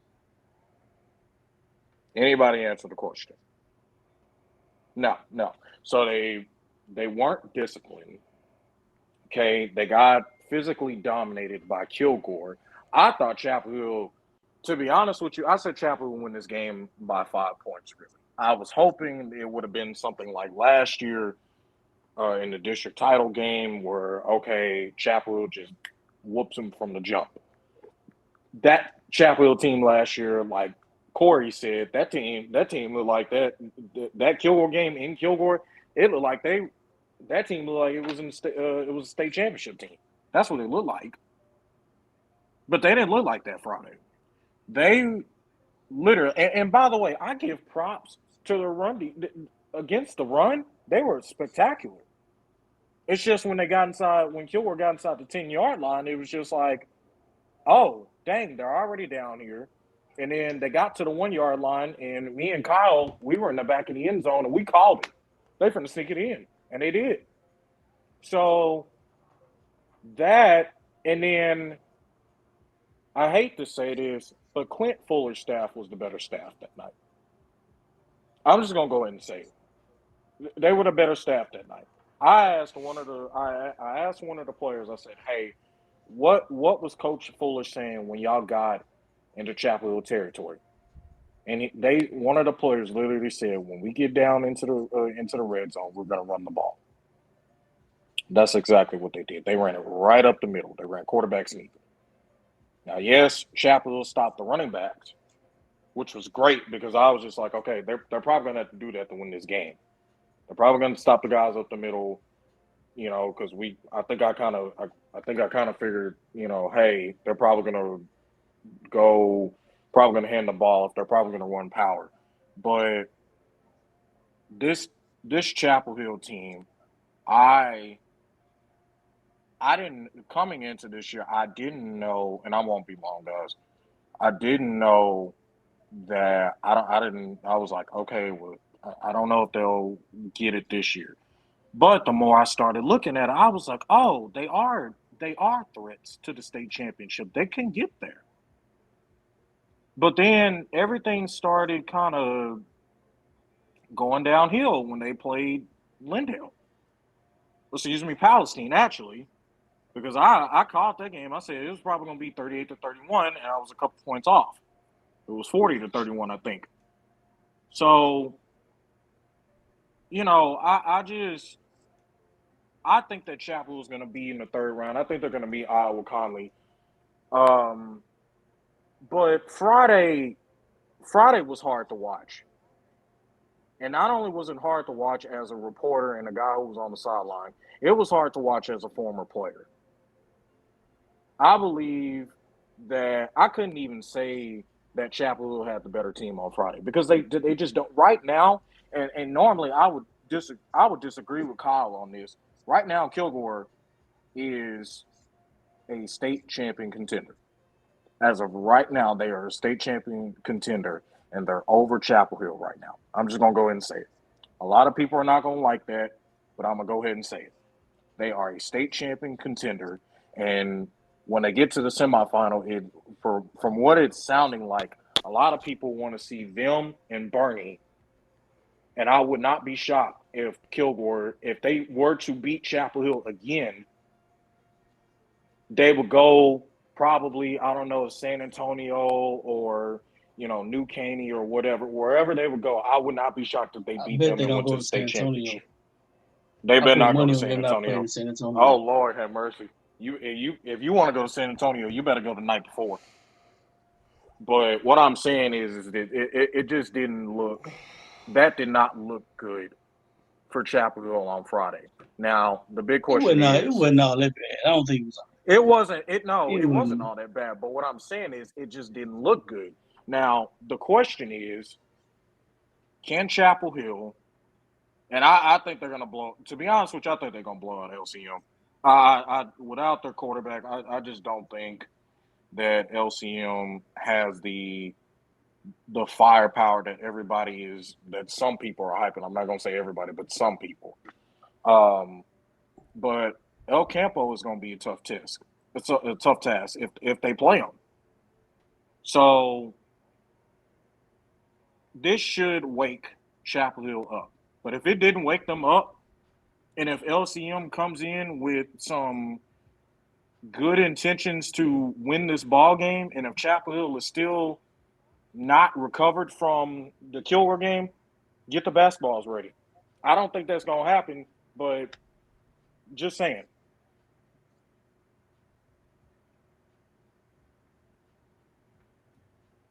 Vince? Oh, sorry. Golden State playing. I was I was cheating over in that Golden State. Man, Kilgore's tough. And for those who haven't realized it yet, this is the reason. This is the team that almost beat Carthage. This is that team. And I picked Kilgore to win because I went with defense, and I just I believe defenses win championships. But there was something that I told Corey, and he'll remember this when I bring it up. It's probably about 4 or 5 weeks ago now. He called me and we was having a conversation about I don't remember exactly who we were talking about, but somehow we ended up talking about Kilgore. And I made this comment. It was just an observation of mine. I felt like Chapel Hill's defense was good, but they were good up front. Corey, you remember me talking about this? Corey. Yeah, well, Yep. He's shaking his head. So I told him, I said, they're good up front, and what makes it even better is that they have Day Ross and they got Brooks. And so that makes it even better. But I question what the secondary really looks like. Remember I said that. I was like, because we don't find a lot of teams that try to pass on us. So you don't really know what the secondary is. And it's ironic. That's where we kind of got ate up at offensively for a lot of the game. Defensively, Kilgore is aggressive. They're mean. And man, you gonna really if you plan on beating them, if you really plan on beating Kilgore, you're gonna have to You want really to bring scheme your A against game. them. Cause I listen, no. This ain't that. Like you don't. I get we got two of the best offensive players you can have in East Texas right now on the same Right. team. But when you get met at the line of scrimmage by 2 and 3 defenders, there's nothing you can do. Like there's nothing you can do. I mean, the first play was a sack, wasn't it? Or it was, or at least they all put their hands on Brisbane. And at one point, Corey kept asking me. He said, "What do you do? How do you change this up?" Because I always say like, "How do you beat a team like this?" And Corey can tell you, I was like, "I don't know." Like they're everywhere. They're all over the field. If Stewart goes to the right, you see 3 defenders going to the right. If Brisbane, tries to pass the football and then wants to take it on his own, he's met at the line of scrimmage by 3 people waiting on him. Eddie, It's he's just not like there was nothing. hallucinating. Mm-mm. There's no who. Oh, that's Eddie. Yeah, that's Eddie. Eddie, did Yeah, you he's see it, not Eddie? hallucinating Did you this see time. it? He ain't. Like I'm Not telling this you, time. like I Spitting facts. nah. Kilgore is that team. I hear people say all the time, "I am him." That's Kilgore. Like I Hey, don't. I they are think what they. really bothers me is the fact that we lost to Lindale. Yeah. I think that's what eats me up because now it makes me think. It makes me It think doesn't like matter if you we give up we 30 don't points a game, you get stops. I we don't care hope. about points, you get stops. You get stops, you be all right. 30 points a game, you get stops. Just timely And yeah, stop. you look at the points.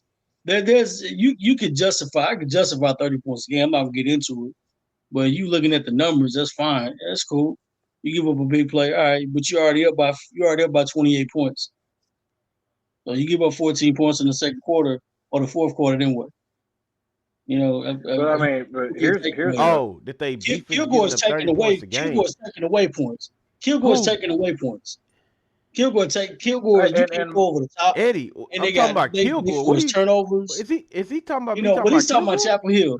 He was talking about Chapel Hill having a bad defense, but they're scoring 30 points a game. Oh, Chapel I'm Hill. like, oh like I oh said, I could justify that. There's no. I'm not going to get in okay. there because that's barbershop talk. We can talk Nah, about I that was out there. I was saying that their defense is good up front.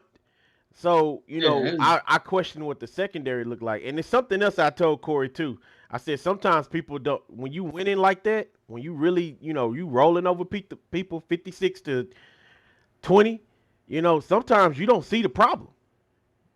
Because you winning. right. Nobody cares what the problem is when you winning. When you Oh lose Lord, though, Connor, see when you Rad. lose, then you start to see the holes. And it's like, okay, well, Well, I mean, it's but that here's the it's all thing. it. Chapel Hill came Like I into mean, Lindale thinking it would here's be the a thing. cakewalk. Just saying. When I look I at don't. what Hold. Let me address it. I don't think Chapel Hill went into Lindale thinking it was a cakewalk though. Why would Chapel Hill think Lindale would be a cakewalk? Vince, I don't think Chapel Hill ever thought Lindale would be a Vince, cakewalk. Vince. You know what? You I'm think gonna that say it. Chapel Hill think Mm-mm, that mm-mm, Lindale is a mm-mm, cakewalk? mm-mm, mm-mm, mm-mm, mm-mm. I'm gonna say this. I'm gonna say this one part. When I look at what, and you know what, when it comes to like what Kilgore is saying about like if they could say, "Oh, I'm him," like literally, like they own up to it, like literally, like that's who they are.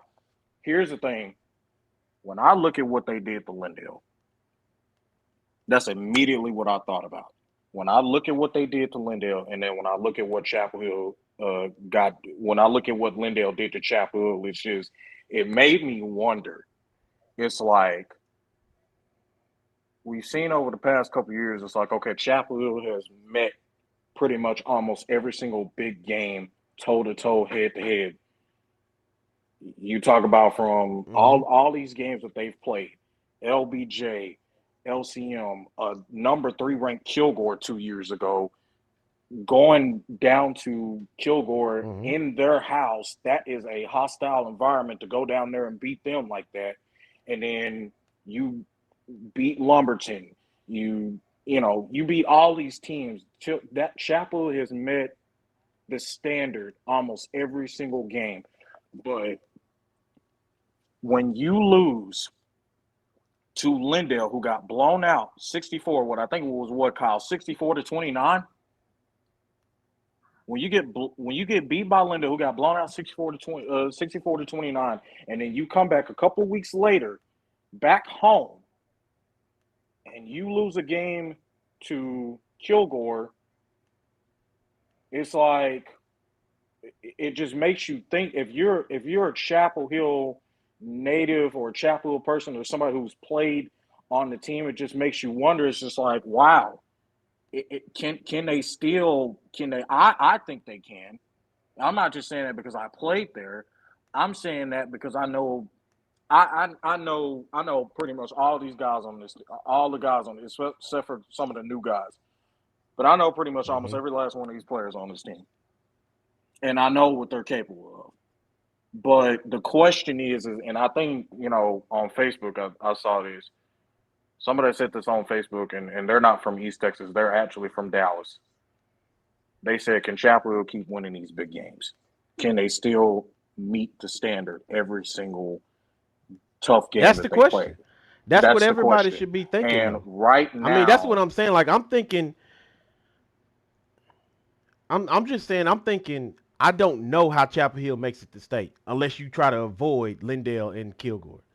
Because I don't. I was told by a coach how Lindale beat Chapel Hill, and they kept what he said was they kept the offense on the sideline. Yeah, then it made me think, well, if you keep an offense on the sideline, what's the problem with the defense that they can't get off the field? Well, because here's the thing. So you know what I think that was my immediate question. You know what I think Lindale was thinking? They were like, okay, we probably know that we won't be able to stop Ricky Stewart. We probably know that. We probably won't be able to stop Ricky Stewart. So what we're going to do is we're going to get the ball first. Mm-hmm. And you remember, here's the thing. Lindale at the 30-yard line went forward on 4th and 2, and they got 6 yards off of it. They ran the ball with Clint Thurman right up the middle. Right up the middle. They kept Chapel Hill's offense off the field the majority of the night. I forgot how much time they ran off the clock in total for the entire game, but I know it was a lot. So that's what I'm saying. Can Chapel Hill are they still, right now, as we sit here on this panel right now, on this show, and we ask, are they still a state championship contender? TBD. Can they TBD. TBD to be determined. We'll see. Can they win the big games? I'm not saying, no disrespect to LCM. Chapel's a better team. I'm not saying that this is not a big game. So let me go back. Let me address some of this right here that I'm reading over here. All right, I'm gonna go with what Eddie said first. Eddie, I didn't say that Chapel Hill was a great defense. They had a great defense. I said it was said on the show that they had a great defense, but I thought that they were just good up front with Brooks and Day Ross. If you watch them play, there's a lot of teams can't stop them two. Nobody can, except for Lindale, because they got a dude that's going to Bama who is pretty big. Well, I think can't wait to see him. But they're good defense. The linebackers there's no issues there. I think it's I want to say it's the up front. You've got Allen returning, but you got a lot of new guys trying to fill that up front void. And that's Thurkill, Collins, and Gibson. And what I'm saying is that I was questioning the secondary, meaning that I didn't think the secondary may have been as good as what the front, defensive line and linebackers were looking like. That's what I mean. Well, I mean, to go back to the Lindale missing like Chapel Hill thinking we were gonna roll on Lindale. I know we rolled on them last year, but you got to know something about the Chapel Hill Lindale game. That's just like the Kilgore game. We've been waiting to whoop them. We've been waiting to do that to them. Like it's not that we don't disrespect them in that regard. Like we just gonna come out and roll on them. I don't think nobody was looking past Lindale. They were waiting on Lindale, but they just got whooped by Lindale. It's just all it was. Well, but here's the thing. Now, we did put up 79 on them, but that was because of what happened to us the year prior. Yeah. You know, you got to understand that that's always been a big game. And so right. I don't Well, think big games people ever look past those. All right, Well, Christian, here's it. give I'm gonna us say this. give us one more point, and we're gonna move on to the polls. Okay, so I'm gonna say this. Here's the thing. So, to be honest with you, you guys already know. Personally, in my heart and in my mind, I hope that Chapel gets to a state championship because I think those seniors, with those, I mean, the whole team deserves it. I just think that with the group that they have now, I just hope they win it. In reality, it's not looking like they will. But here's the thing: in the secondary, they only have one reliable guy.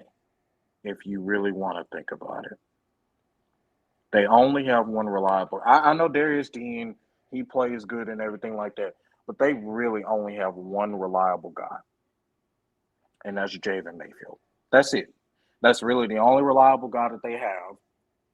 If you look, their front seven is real. They have Davion Ross, they have Trevor Brooks, they have Jabo Cook, but that defensive line, you got Thurkill, Collins, Dallas Gibson. Dallas Gibson, here's the thing about this guy. He can get around the edge on you. It doesn't matter who's going up against him. He can get around the edge on you, and if you don't get the ball fast enough, he's coming to get you. But Kendall Allen is really their only reliable guy. So you got a bunch of new guys. So you're really not even – you got Davion Ross, Jabo Cook, Trevor Brooks, Kendall Allen, Javen Mayfield. That's only 5 reliable guys on that defense. And I'm not trying to disrespect their defense. I'm just saying, against good teams, this secondary is it's a big question mark. And that's what I'm saying regarding to can they still win big games? To be determined. All right, we'll see. Hey, let's check the polls out, guys. This is our final regular season polls.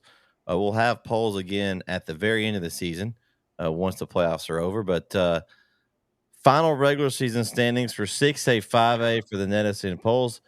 We have a tie for 4th and 5th. It'll be a 4th place. Tyler High and who you think, Corey? Who's tied with Tyler High? I have no idea. Hashtag Shine Tree. Pine Tree is tied with Tyler High at 4th. Third is Marshall. Second, Texas High, and number 1, pretty much all season long, the Longview Lobos. Thoughts on that, fellas? Oh Lord. Oh, Brett. Can I do it? Can I do it real quick? What do what? This letter. Oh, you have an apology letter. Yes, go ahead, Christian. Yeah. Oh boy. So guys, I actually put it on my computer. I've been waiting for this all week. There has been speculation by me, Christian Blevins, that I have been for the past couple years downplaying Pine Tree like a dog. I've said they have been garbage, trash, ridiculously not good, all that kind of stuff. Including the fact that a couple years ago I said that they're so not good, Dangerfield could probably beat them. And maybe Mart. I put that on there. Anyway. But I was very shocked to see Pine Tree this past Friday. Undoubtedly, well, they have been doubted, actually. I've seen, and I wasn't completely shocked. I was shocked about this, actually, that they knocked off Texas High 19-13 in overtime, I believe. So, to all the Pine Tree fans, parents, and coaches and players, I, Christian Blevins of NetSN, deeply apologizes for my criticism of this program for the past 5 to 6 years. Oh, all right. Any doubts that that's the biggest win in Pine Tree history, at least in the most recent history? I mean, it's up there. It's up there. Y'all belittling Pine Tree like they ain't won anything ever. But it's okay. I'm happy for him. I'm happy for Pine Tree. I'm happy. Shine Tree, I'm happy for him, baby. I'm So happy. Show him some respect. So you like that spot in the polls for your shine tree? It's Corey? about time. It's about time. It's disrespectful, but I appreciate it. All right. It's petty. It's very Kyle, petty. any thoughts? You had some votes in this poll. Any thoughts on the way it finished up? No, I mean I didn't have Pine Tree in there, but I didn't do much movement in mine. I dropped White House and I moved up Marshall. That's all I did. Yeah, I think Pine Tree, honestly, from where we thought they would be, give them some shine in this poll, as Corey says, shine tree. Shine on, shine right. tree, shine on. Here we go. Final 4A poll this season. Coming in number 10 is Athens, 9 Rusk, 8 Van, 7 Center, 6 Gilmer, 5 Lindale, 4 Chapel Hill, 3 Kilgore, 2 Pleasant Grove, and number 1 in the poll is Carthage. Thoughts on the 4A poll, fellas? Okay, I hate to say this. This kind of hurts me saying this, but because they beat Chapel Hill, I'm gonna put Lindale at 4.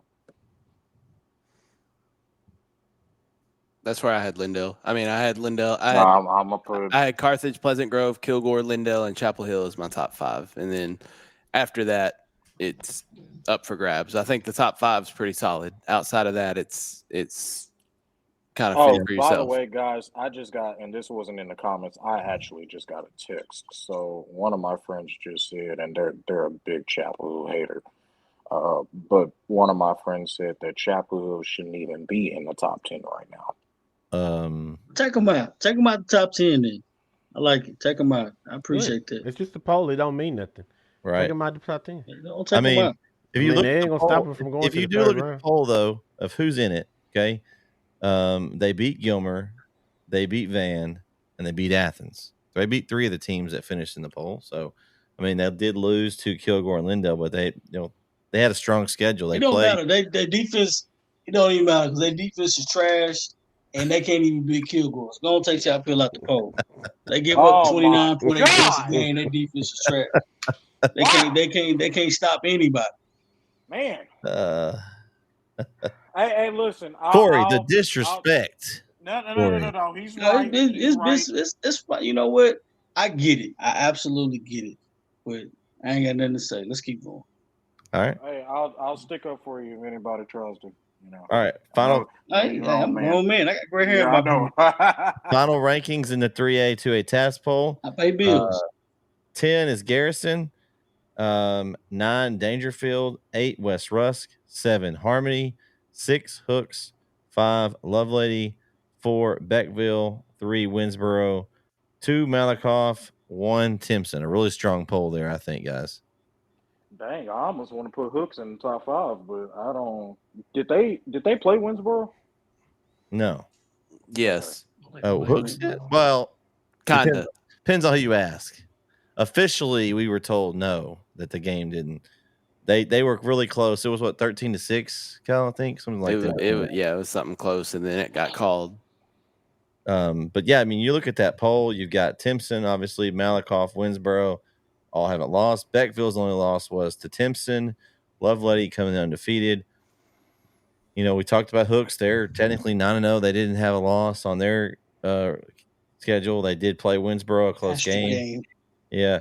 Harmony comes in with that big win over Dangerfield. They jumped over Dangerfield. They have losses to Hooks and to Beckville. So ahead of them. And with the more Beckville played, the better that loss looks. They've looked really good. West Rusk has played a tough schedule. They've been impressive. Of course, Dangerfield, Garrison, only loss was to Timpson, number 1. So Eddie Hooks was at number 6. I think it's a solid poll, fellas. I don't have any arguments. You can definitely argue all day who could be in there, but who wouldn't. But I think it's pretty solid. We say this every week. The top 4 or 5. Top 7 or 8. Top 7 or 8. You could make an argument for where you want to move them, where you don't want to move them. I mean, it's really subjective at this point. But I think what's not subjective is the top four: Timpson, Malakoff, Winsboro, Beckville. I think, are kind of up there on a class of their own. Then from 5 down, you can interchange them in and out wherever you want to. And the exciting thing is we're hopefully going to see some of these teams play here pretty soon. So it's really going to be interesting on that. And speaking of where they're playing, guys, where are you guys going to be this week? I will be at the Chapel LCM game, calling a game with the one and only Logan Ward. I've been waiting for this moment for I don't know how long. I mean, I will say this, guys. I just for the first year I've been on the show. Obviously I've been on the show, before, but I just want to thank you guys for letting me come on the show and being a part of NetSN. I've got to commentate with Keith Whitman and Brett Sweeney, now Logan Ward, and that's pretty much icing on the cake. So I just want to thank you guys so much, and I appreciate you guys. I love you guys. Y'all are hard to discuss with when it comes to football, but that's because we all pretty much know football. So I've been blessed to be a part of this team, and I can't wait to see where it goes. Got a lot of big stuff coming up, but that's because of all you guys. So I love you guys and thank you guys, and shoot, let's keep moving forward. Hey, all Corey, we are did was you say okay? you change the battery in your smoke detector. You got to do all that, man. Kyle, where are you going to be? Well, tomorrow night I'm going to be in my second hometown of Emory, home of the 2-time state champion softball Reigns Lady Cats. Okay. Anyway, but I'll be in Emory for the Cooper and Frankston game. And it's going to be those big uglies of Cooper, man. I'm excited. I'm excited to watch it. And it's going to be raining. 100% chance of rain tomorrow night. So it's really going to be a ground game. Yeah, so it's going to be fun to watch. And then Friday, I'll be in Hallsville at Bobcat Stadium for the Red Zone game of the week between the Gilmer Buckeyes and the Center Rough Riders. That is going to be first 1 to 60 wins, and it'll be a basketball game on turf, and I'm really looking forward to it. I'll have plenty of highlights that you can watch on the Red Zone Friday night. Hey, or Kyle, you could also watch the game on NetSN. As our friends down in Center will be covering this game as one of our games. Hey, I will say this. I already picked Center to win this game, but guess what? Coach Meeks, you are a Alabama fan, right? I'm an Alabama fan. I hope y'all win by, I don't know, give them 30 for me. Simply because of that.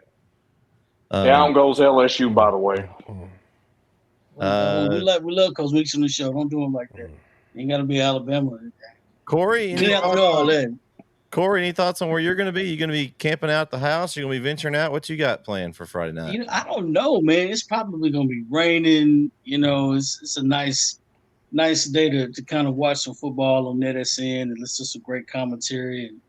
And Friday you should be good. Friday you should be good. Friday I think we're good on the rain. It's Thursday. It's supposed to rain in the morning. Thursday the rain will be. I might, I don't know, man. I might bend some corners. I might go to Bullet. I might, I don't know. I don't know what I might do. I don't know. What did Will Ferrell say in Old School? I don't know. I don't know if I have any time.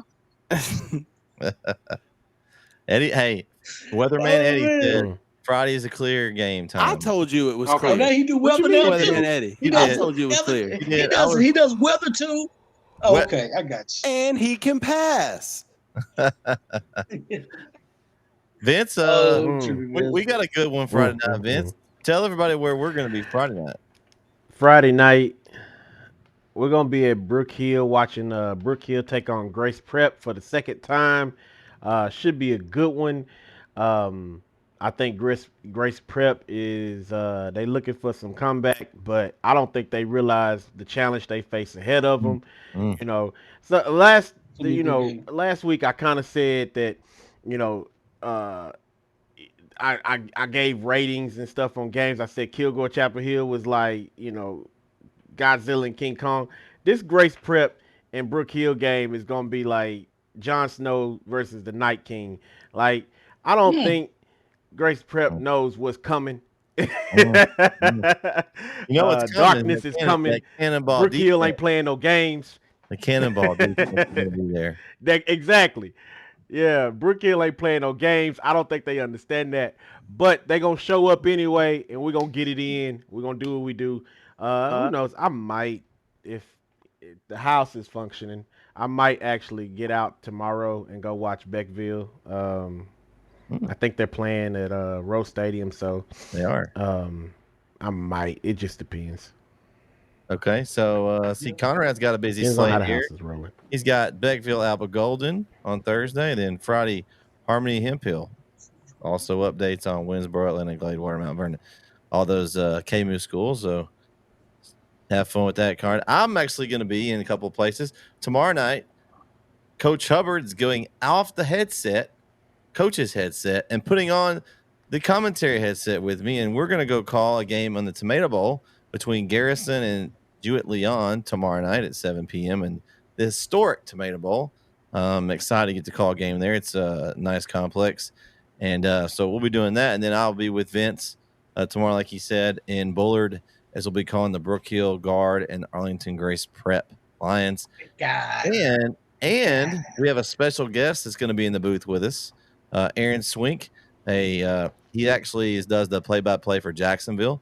They're done for the season, so he's a Brook Hill alumni. He's gonna come out and hang out with us in the booth and check it out. But yeah, and then on top of that, I mentioned a while ago the Gilmer Center game will be on NetSN. We're also going to have three games on NFHS this week. The Garrison game that me and Jeremy will be doing on NFHS.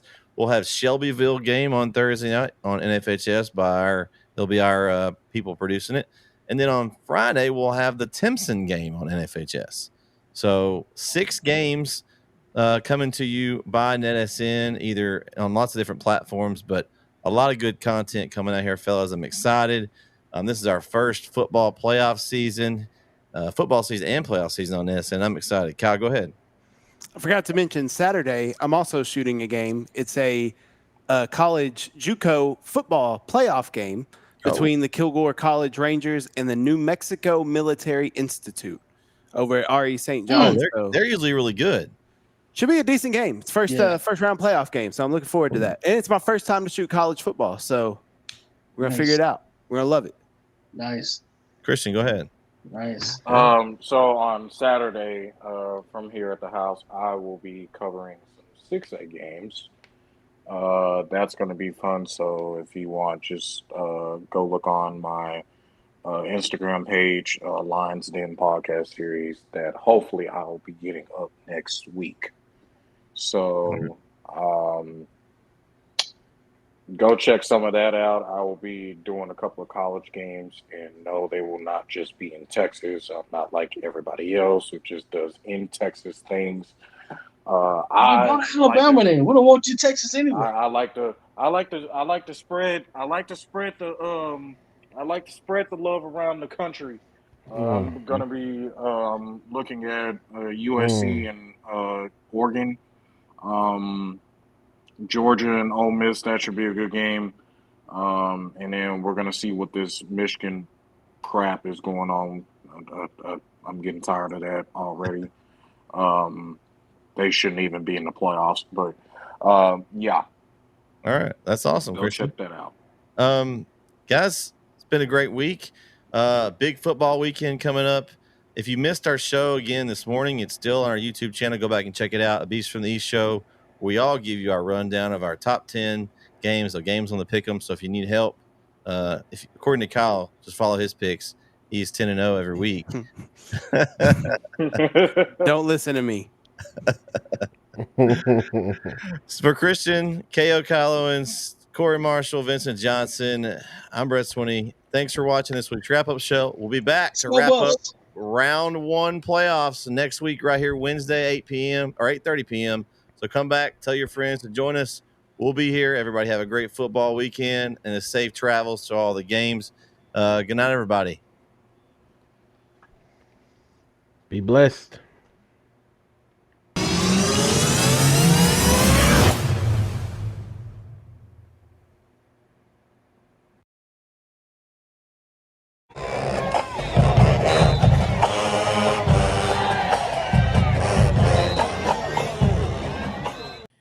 Is your demanding work lifestyle in need of fire-resistant clothing that can keep up? Well, L4FR clothing should be your go-to for quality, affordability, safety, and style. L4FR was founded by a third-generation oil field worker who is also a veteran. Thus, this company has a deep appreciation for reliability and longevity, all while we provide first-rate customer service. Our durable apparel will serve you well for many years to come, whether you're working on a pipeline, a lineman climbing utility poles, or in any other environment requiring fire-resistant apparel. L4FR has you covered. Our apparel is tough enough to resist hazardous conditions while still providing high comfort and style. L4FR provides clothing options to ensure your safety and comfort, whether you're on the job or not.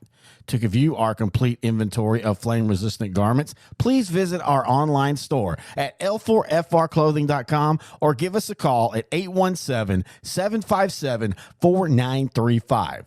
Si habla español.